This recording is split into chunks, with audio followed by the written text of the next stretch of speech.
Hello everyone. I welcome you all back to my YouTube channel. I hope all of you are doing good.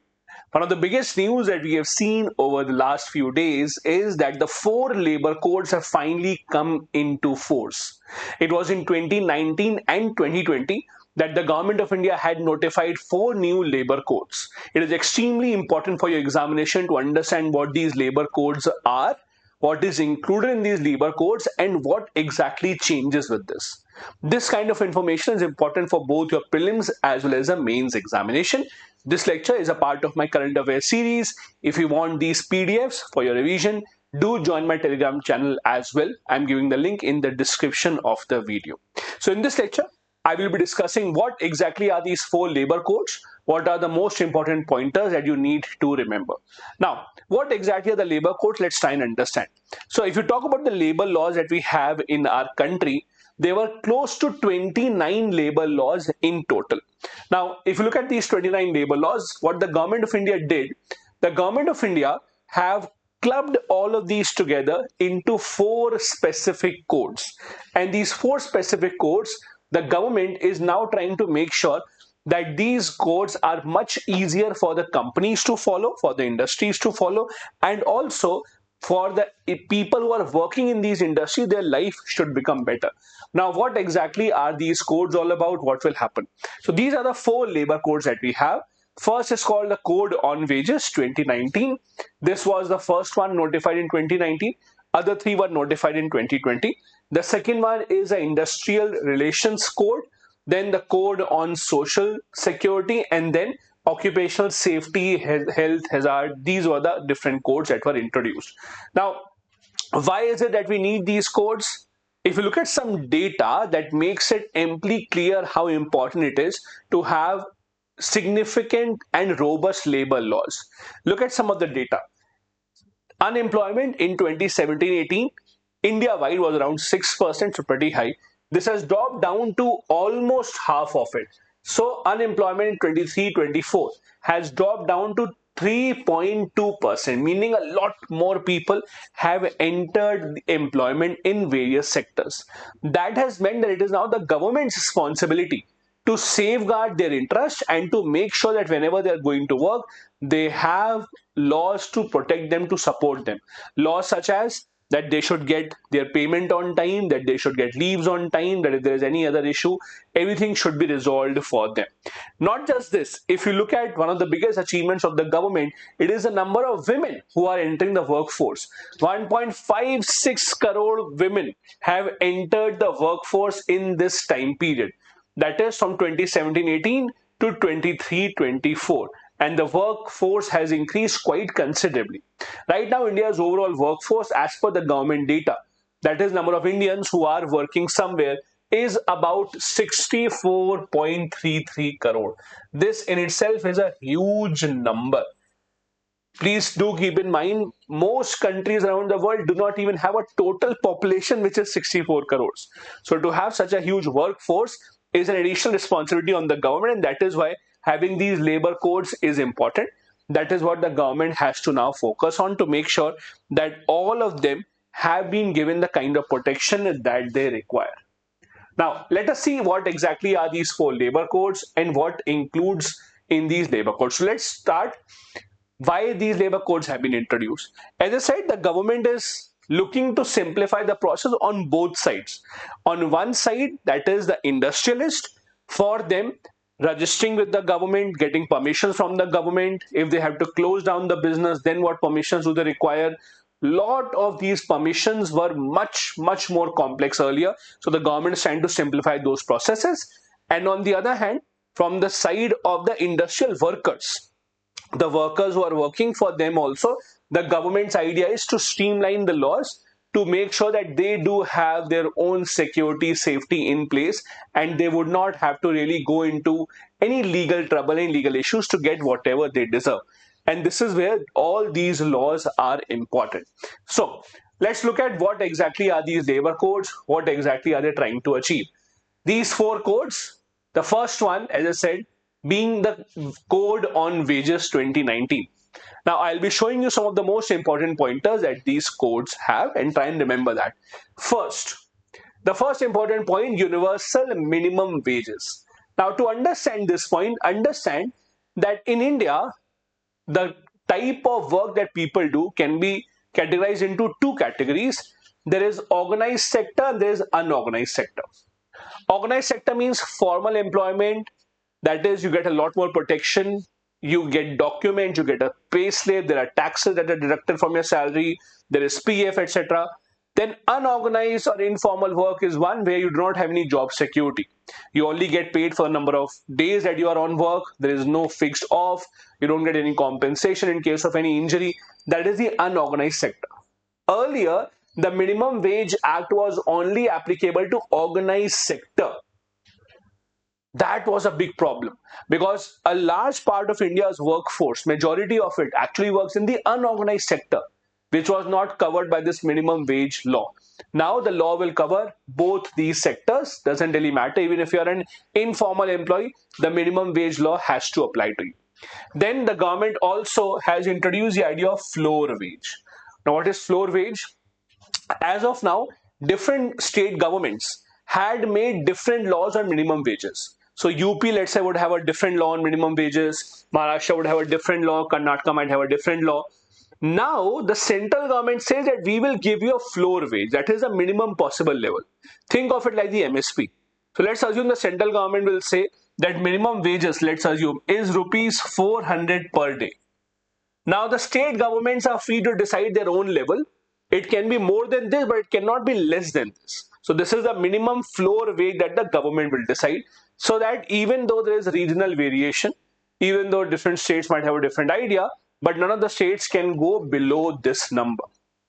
Also, the governments will look into specific criteria to decide the minimum wages. For example, the size of the geography, the job conditions, also the climatic conditions, is it hazardous work or not, the skill level of the workers, all that will be taken into consideration before minimum wage is decided. It cannot be a random number. The code also says that there should be gender equality in employment. You would have heard this phrase, gender pay gap. In fact, in countries such as the US, gender pay gap is such a huge issue. Gender pay gap simply means for the same work with same skill force, same level of skill, everything remaining the same, male and women and female do not get the same kind of money. It was a study done in America a few years ago where the same job with same level of skill, same outcome. When that job is done by a male, he would get paid $100, while the same job, the female, if she is doing, she will get $84 for that. So there was a wage gap just because of the gender of the person who was doing that job. This is called the gender pay gap. In India specifically, this code says that there has to be gender equality in employment. There cannot be discrimination on the basis of gender, and it also includes a transgender identity. Whether it comes to recruitment, wages, employment condition, all of them cannot be discriminated against in any of these cases. So gender cannot be the criteria used for any kind of discrimination. Then the code also says that there should be universal coverage for wage payment, meaning that whatever wages are decided have to be paid out timely. There has to be timely payment. Especially in the informal sector, a big problem that we face is people don't get their payment on time. First of a month, fifth of the month, seventh, 10th, and it just keeps on getting delayed. So this provision says there has to be timely wages that have to be paid, and overtime has to be compensated. Overtime means if you're supposed to work for 8 hours a day, but due to some emergency, the boss wants you to work more than 8 hours, then you should be compensated for that time that you worked extra. That is called overtime compensation.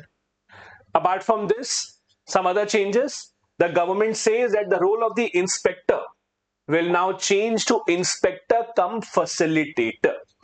Inspector was supposed to be this officer who will make sure that all these laws are being upheld, there is no loophole, etc. For that, this post was actually being seen as a detriment to the business. Many businesses feared Inspector Raj there was a lot of allegation of corruption, bribery by these inspectors. Those inspectors will now work as inspector cum facilitator. So they will guide these workplaces, they'll make them aware, they'll advise them how to make sure they can follow the laws rather than just punishing them for not following the law. Compounding offences, first time non-imprisonable offences shall be compoundable. Compoundable means a non-serious offence that can be negotiated outside the court. For these cases, you can be let go of just by paying a penalty. You don't have to go to jail. Repeat offences within 5 years cannot be compounded. So if the company within 5 years, more than once, breaks this code and they are found to be guilty, then they would have to go to jail. Decriminalization of certain offences, as I said, first time offenders. If the companies are not following the code for the first time ever, then they will not be sent to jail, because the government wants to keep an open mind and wants to have them the opportunity that if you want, you can actually implement this code without any fear from the government. The second code that we have is the Industrial Relation Code. Now, the Industrial Relation Code, as the name suggests, is trying to improve the relationship between the industry and the employees that are working in those industries. It talks about fixed term employment.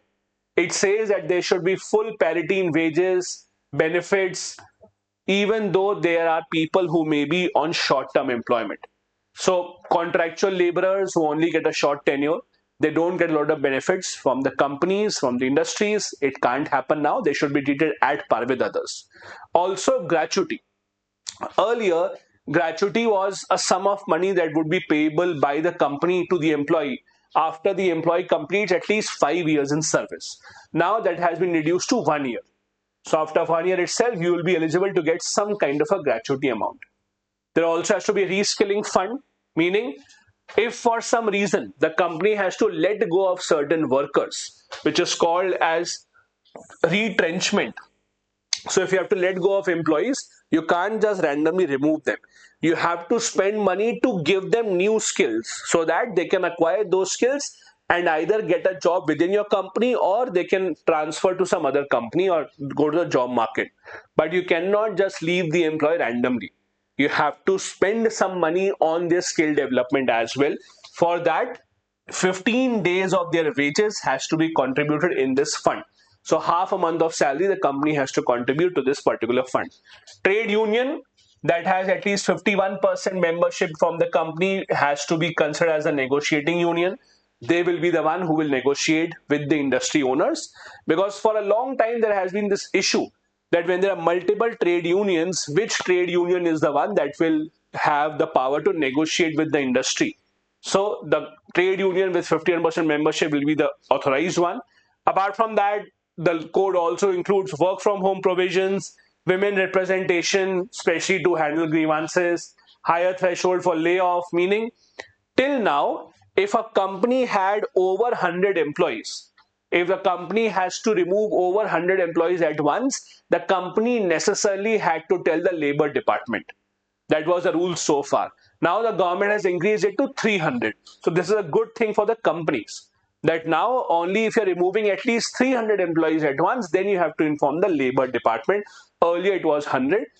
This code also talks about the journalists, the definition of industry, etc. has been broadened. Again, it looks into both the industries and the workers. Both of their interests have to be safeguarded. The third code is the code on social security that has expanded the coverage on employee state insurance corporation. So the insurance that they get from the side of the government, employee state insurance corporation, that will be applicable, that will be given to more employees now as compared to other.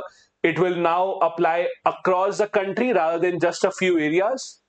It applies to all those companies that have at least 10 employees. Companies with 10 employees or lesser may not have this, but they can also opt for this if they want. So those that have fewer than 10 employees may also voluntarily opt in. Also, if you have to file an appeal against the Provident Fund, let's say your Provident Fund has some issue, you are raising an appeal, that can be done much more easily now. Earlier, the Provident Fund appeals could only be made if for you to had to deposit 40 to 70% of the money first, and then you could make an appeal. Now, even if you deposit just 25% money, you can still make an appeal. Gig workers have also been included. Gig workers like the delivery agents for Swiggy, Zomato, Uber, Ola drivers, they have also been included here. Social Security Fund to cover all these gig workers for their life, disability, health, old age benefit, all that will now be given them or will now be made a part of the code. Not just this, the definition of dependent has also been increased. Dependent means those people who are dependent on your salary. Earlier, it was a much narrower definition. Now, a broad definition has been given. These are the people who will get benefits on your behalf if something happens to you. Accidents that happen during your commutation for the company work, that can also be covered under this. Gratuity after 1 year. Also, whatever vacancies the company has in their organization, they have to report it to the employment department, so that the government also can try to put people to work and can provide you staff, so it can work on both ways. Then the fourth code, code number 4, is about occupational safety, health, and working condition. As the name suggests, it is about how to ensure that the working conditions are safe for everyone. It talks about the definition of migrant workers. So all those workers who are employed directly or through contractors who migrate on their own, they will be called as migrant workers. They especially will be given travel allowance as well, which was not the case earlier. The government will maintain a national database of unorganized workers to maintain their identity. Women employment also has to be taken into consideration during night hours, especially. Women consent will be taken first before giving her the night shift. Apart from this, very importantly, the industries have to provide free annual health checkup for the employees. So employees do not have to spend for that. Once in a year, a health checkup has to be done on the expense of the company. Safety establishment also have to be set up where there are at least 500 workers. So there should be medical professionals working in that company. Also, the contract labor, the threshold has been increased from 20 to 50. Whoever is hiring contract laborers earlier had to take permission if they hire over 20 laborers. Now that has been increased. Now only if you hire at least 50 laborers on contract do you have to take the government's permission. So all of this again is being done from the side of the government to have the situation better from both sides, both the employee and the employer. It's not just about one side of the story that has been taken care of. Now, if you look at this particular code or these 4 codes, these are extremely important, as I said, so that we can align our labor, our industrial labor in line with the global practice. And not just this, for the people who are working in the industry or who are operating the industry, for them also it is important that the government gives a free hand for their own businesses rather than interfering time and time again. That is why the government, through these codes, are trying to make sure the compliance becomes better. It is encouraging the use of technology. Most of the permissions, etc., can be taken online without any other documentation that is required. This is an important topic for both the prelims and the mains exam. You can quote these as examples of the government's attempts to improve the ease of doing business in India as well. This was it for this lecture. As I told you, if you want this PDF for your revision, feel free to join my Telegram channel. The link is in the description of the video. If you want any other topic to be covered by me, feel free to let me know in the comment section. If you're new here, do hit the like and the subscribe button. Do watch the other initiatives and other videos as well on my YouTube channel. Thank you so much. Bye-bye. Jai Hind.